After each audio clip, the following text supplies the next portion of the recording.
Hello everyone. The journey of 1,000 miles is covered step by step, one step at a time. और one by one करते करते आज हम 100 capsule की series का 100th कैप्सूल आपके सामने प्रस्तुत कर रहे हैं, having grammar, word power and comprehension. Let us begin with grammar and usage tip. This had an instant soothing effect upon the violent crowd jostling outside the building. Now where may be the error? This had an instant soothing effect. Instant के पहले n लगेगा, बिल्कुल सही. This had, it is in simple past, subject plus verb का second form. यहाँ had main verb है, second form के रूप में, यहाँ हेल्पिंग वर्ब नहीं है. This had an instant soothing effect. Soothing adjective है जो इफेक्ट नाउन को मॉडिफाई कर रहा है. इसका एक त्वरित राहतकारी प्रभाव हुआ. बिल्कुल सही, यहां तक कोई एरर नहीं है. The violent crowd, the violent crowd. अब यहां क्राउड जो उस सीन में है डिस्क्राइब किया जा रहा है, तो द लगाया गया पर्टिकुलर आर्टिकल, और वॉयलेंट मतलब हिंसक भीड़. बिल्कुल सही, एडजेक्टिव इस नाउन को मॉडिफाई कर रहा है. द वॉयलेंट क्राउड, यहां भी कोई एरर नहीं है. जोसलिंग आउटसाइड द बिल्डिंग. अब जोसलिंग का मतलब होता है जो धक्का मुक्की कर रही थी. ठीक है, आउटसाइड द बिल्डिंग, बिल्डिंग के बाहर, ये भी सही प्रीपोजिशन है. जोसलिंग आउटसाइड द बिल्डिंग, बिल्डिंग के बाहर धक्का मुक्की करती हुई हिंसक भीड़. यहां तक भी कोई एरर नहीं है. Effect upon the violent crowd, upon नहीं, यहां पर आएगा on. Effect on the violent crowd. We have effect on something और इफेक्ट ऑन समबडी, राइट. हम अपॉन कब लगाते हैं? ध्यान दीजिए, अपॉन केवल तब लगाते हैं जब कोई चीज ऊपर से नीचे आकर गिरे. The cat jumped upon the table. The cat is sitting on the table. The cat jumped upon the table. The cat is sitting on the table. तो effect on the violent crowd is right. चलिए आगे बढ़ते हैं दोस्तों. Let's come to word of the day. Manan's dash prevented him from finishing his school and was evidenced in his large phone bills. Loquacity, heroism, decadence, depreciation, recession. Manan's के इसने उसे रोक दिया अपने काम को फिनिश करने से, और इसका सबूत रहा है उसके लार्ज फोन बिल्स, बड़े बड़े फोन बिल, भारी भरकम फोन बिल इसका सबूत प्रस्तुत करते हैं कि इस चीज ने मनन को अपना काम पूरा करने से रोका है. आइए देखते हैं ऑप्शंस. लोक्वेसिटी का मतलब होता है tendency to talk a lot और टू मच, बहुत ज्यादा बातें करना या आवश्यकता से अधिक बातें करने की प्रवृत्ति को कहते हैं लोक्वेसिटी. ज्यादा बातें करना, ये जो है ये हल्का से न्यूट्रल है, पर ये आपका हो गया नेगेटिव. टू मच में एक नेगेटिव सेंस यहां पर आ रहा है. हीरोइज्म, जब कोई व्यक्ति बहुत ही प्रभावशाली, बहादुरी से भरे हुए कृत्य करता है तो वो इंप्रेसिव ब्रेव एक्शंस कहलाते हैं हीरोइज्म. हिंदी में से कहा जाता है धीरोदत्त नायक. डेकेडेंस, डेकेडेंस का मतलब होता है ऐसी इमोरल लाइफ जो फुल ऑफ प्लेजर सीकिंग हो. आप केवल आनंद की प्राप्ति के लिए अनैतिक जीवन जिए तो आपका नैतिक पतन हो गया है, मोरल डाउनग्रेडेशन हो गया है. That is decadence. अगला ऑप्शन है depreciation.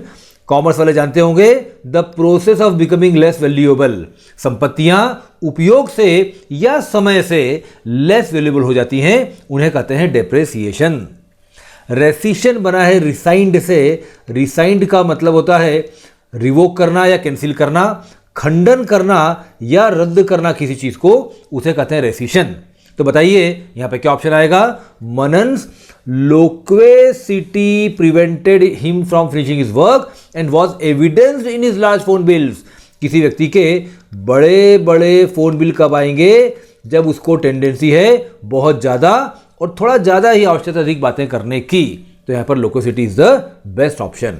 Late us proceed dear friends. आइए बढ़ते हैं कॉम्प्रिहेंशन ऑफ द डे की तरफ. ये हमने लिया है फ्री प्रेस जर्नल के 22 अगस्त के एडिशन से. Gandhi called modernity's civilisational status a disease.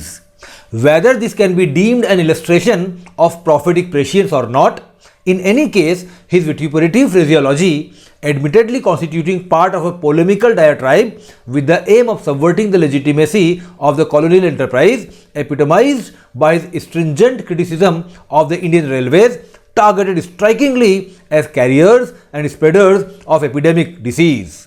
Law courts, modern medicine and English education embodies for us today an uncanny significance. बहुत अच्छा पैसेज है, देखते हैं इंटरेस्टिंग वर्ड्स एंड फ्रेजेस. सबसे पहला है दोस्तों प्रॉफेटिक प्रेशियंस. प्री साइन से बना है prescience, the ability to see future, और प्रॉफिटिक का मतलब होता है as a messenger of God. तो जब किसी व्यक्ति में ईश्वर के दूत के रूप में भविष्य को देखने की अद्भुत प्रतिभा हो तो इसे कहेंगे प्रॉफिटिक प्रेशियंस. विट्यूपरेटिव फ्रेजियोलॉजी. फ्रेजियोलॉजी बना है फ्रेज से. आप किस तरह के शब्दांशों वाक्यांशों का प्रयोग करते हैं वो आपकी लैंग्वेज वो आपकी फ्रेजियोलॉजी है.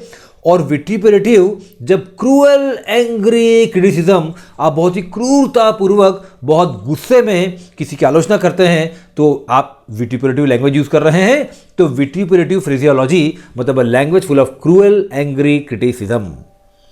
एडमिटेडली ये बहुत ही इंटरेस्टिंग फ्रेज है दोस्तों, इसे सब लोग बहुत ध्यान से देखिए.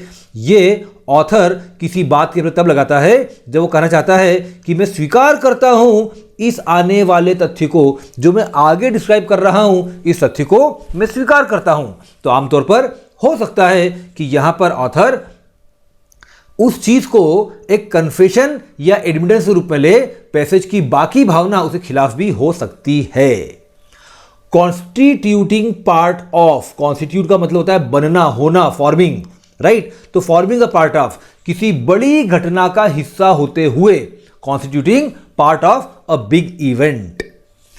पोलेमिकल डायट्राइब. डायट्राइब होती है जब आप शाब्दिक हमला करते हैं किसी पर, अ वर्बल अटैक. और पोलेमिकल जब आप बहुत स्ट्रॉन्ग आर्ग्यूमेंट्स देते हैं, बहुत ही मजबूत तर्क प्रस्तुत करते हैं. तो बहुत ही मजबूत तर्कों से भरा हुआ शाब्दिक हमला कहलाएगा polemical diatribe. Subverting the legitimacy. Legitimacy होता है लीगल अथॉरिटी, किसी चीज की वैधता. और सबवर्ट करना जब किसी चीज पर हमला करके आप उसे कम सपोर्टिव या कम एक्सेप्टेबल बनाने का प्रयास करते हैं, then you are subverting the legitimacy of something. Colonial enterprise. अब यहां एंटरप्राइज शब्द भी बहुत इंटरेस्टिंग है. देखिए, कॉलोनियल का मतलब होता है जब हम किसी दूसरे देश की सरकार अपने देश से चलाएं. तो ब्रिटिश ने भारत में डेफिनेटली कॉलोनियल एंटरप्राइज ही चलाया था. अब एंटरप्राइज बता रहा है कि जहां पर उनका पर्पस बेसिकली मनी अर्निंग हो तो वहां पर एंटरप्राइज शब्द यूज किया जाएगा, न कि गवर्नेंस. एपिटोमाइज्ड बाय. एपिटोम या एपिटमी जिसे कहते हैं, इसका मतलब होता है जब आप बहुत ही सार संक्षेप में किसी चीज को अभिव्यक्त करें. तो एपिटोमाइज्ड बाय मतलब अभिव्यक्त किया गया या दिखाया गया बहुत कम शब्दों में या छोटे स्वरूप में. एक्सप्रेस और shown summarily by something is epitomised by something. Stringent criticism का मतलब होगा वेरी स्ट्रॉन्ग क्रिटिसिज्म, बहुत ही मजबूत आलोचना. स्ट्रिंजेंट मतलब कठोर, बहुत ही कठोर आलोचना को कहेंगे स्ट्रिंजेंट क्रिटिसिज्म. Targeted strikingly. अब देखिए, रविंद्र जडेजा जब एक स्टंप उन्हें दिखता होता है और एक हाथ से थ्रो करते हैं बहुत दूर से और सीधे स्टंप गिरता है, मतलब उन्होंने बहुत स्ट्राइकिंगली टारगेट किया है. जब आप अपने एम को बहुत प्रिसाइजली सफलतापूर्वक टारगेट कर पाएं, then you have targeted it strikingly. Epidemic मतलब ऐसी कोई बीमारी जो बहुत तेजी से फैल रही हो. तेजी से फैलने वाली बीमारी, क्विकली स्प्रेडिंग डिसीज को कहते हैं एपिडेमिक. एम्बॉडीज, ये बना है बॉडी से दोस्तों. बॉडी का मतलब होता है स्वरूप. तो एम्बॉडीज का मतलब क्या होगा भाई, जब कोई चीज बहुत ही अच्छा उदाहरण किसी चीज का बनती है तो वो उसको एम्बॉडी कर रही है. India embodies the collective wisdom of millenniums. Bharat हजारों सालों के सामूहिक ज्ञान की अभिव्यक्ति है, उसको एम्बॉडी करता है. अनकैनी.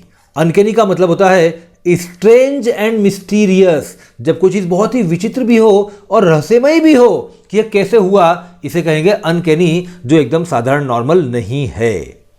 आइए पूरा पढ़ते हैं दोस्तों। Gandhi called modernity civilisational status a disease. Mahatma Gandhi ने आधुनिकता के नगरीकरण या सभ्य दर्जे को एक बीमारी कहा है। गांधी जी के शब्दों में आधुनिकीकरण एक बीमारी है। Whether this can be deemed N illustration of prophetic patience और नॉट।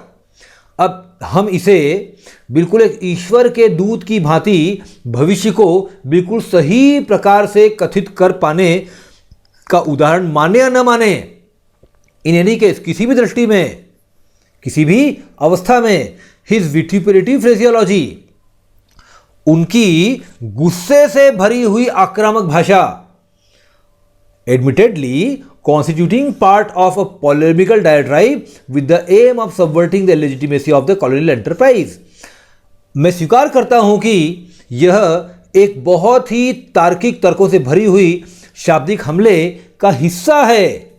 और इसका उद्देश्य क्या था? इसका उद्देश्य था अंग्रेजों द्वारा भारत में बनाई गई उपनिवेशवादी व्यवस्था की वैधता को कम करना, उस पर हमला करना। इस उद्देश्य से जो भाषा थी उसका हिस्सा है। एपिटोमाइज्ड बाय, जो बहुत ही अच्छे से अभिव्यक्ति की जा सकती है, by his stringent criticism of the Indian railways, जहां उन्होंने भारतीय रेलवेज का भी बहुत ही कठोर आलोचना की थी। अब यह देखिए ब्रैकेट में लिखा गया है targeted strikingly as carriers and spreaders of epidemic disease. और महात्मा गांधी ने रेलवे का विरोध क्यों किया था? कि ये बीमारी को ले जाते हैं और फैलाते हैं। और ये बात आज कितनी सही सिद्ध हो रही है।